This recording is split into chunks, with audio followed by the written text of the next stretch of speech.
तर अजितदादांच्या निधनानंतर खरं तर ही निवडणूक बिनविरोधच व्हायला पाहिजे. आणि काँग्रेसबद्दल मी बोलण्यापेक्षा 2 दिवसापूर्वी संजय राऊत अतिशय चांगल्या पद्धतीनं बोललेले आहेत की काँग्रेस कशा पद्धतीनं पुढं जातं आणि कशा पद्धतीनं रिव्हर्स टाकतं हे सगळं देशाच्या जनतेला माहिती आहे.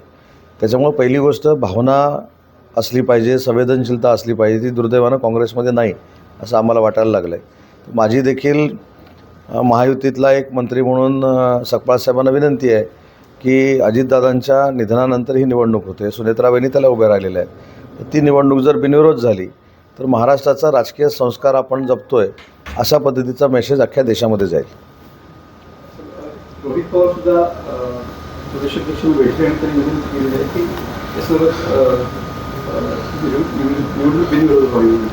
खरं तर ही विनंती करायला पण लागता कामा नये, कारण शेवटी कुठच्या पार्श्वभूमीवर निवडणूक होते याला महत्त्व आहे. त्याच्यामुळे ही निवडणूक दादांच्या निधनानंतर पहिली निवडणूक आहे.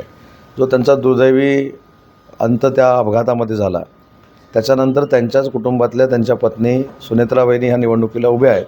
त्याच्यामुळे ही निवडणूक बिनविरोध करण्याच्या संदर्भातच काँग्रेस पक्षानं पावलं टाकावी ही आमची देखील त्यांना विनंती आहे. जिल्ह्यामध्ये पाहिलं तर एप्रिलच्या सुरुवातीला कुठेतरी पाणी टंचाईची झळ असताना मिऱ्या असेल नाचण्या हातीमध्ये पहिला टँकर आजच 12 वाजता जिल्ह्याच्या पाणी टंचाईचा आढावा मी घेतो आहे. पाणी टंचाईच्या आढावा समितीचा अध्यक्ष मी आहे पालकमंत्री म्हणून. आणि त्याच्यामध्ये कशा पद्धतीनं उपाययोजना करता येईल, कशा पद्धतीनं टँकर सुरू करता येतील, कशा पद्धतीनं अर्जंट विंधन विहिरी मारता येतील हा निर्णय आज आम्ही बैठकीमध्ये घेणार आहोत.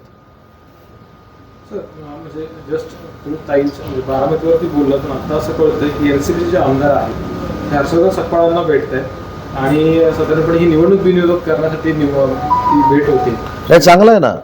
शेवटी बघा, पक्षाची निवडणूक जरी असली तरी ह्याच्यामध्ये मगाशी जो मी उल्लेख केला की भावना आणि संवेदनशीलता असली पाहिजे. स्वतः सुनेत्राबाईंनी जरी सकपाळांना फोन केलेला असले तर ही निवडणुकीतली एक प्रोसिजर आहे. आणि त्यांच्या नेतृत्वाखालचे सगळे आमदार जर त्यांना भेटणार असतील सकपाळ साहेबांना आणि त्याच्यातनं चांगला निर्णय होणार असेल त्याने भेटलंच पाहिजे. त्याच्यामध्ये काय वावगं आहे. आसाम, केरळ आणि पांडिचेरीमध्ये मतदान होत आहे. काय असं आसाममध्ये तर तुम्ही वातावरण बघताय 100% NDAचंच वातावरण आहे. पाँडेचेरीमध्ये देखील NDAचं वातावरण आहे. केरळमध्ये देखील NDAचं वातावरण आहे. ज्या ज्या ठिकाणी या निवडणुका होत आहेत त्या ठिकाणी महायुती म्हणजे NDAच फार मोठ्या ताकदीनं जिंकेल अशा पद्धतीचं सध्याचं वातावरण आहे.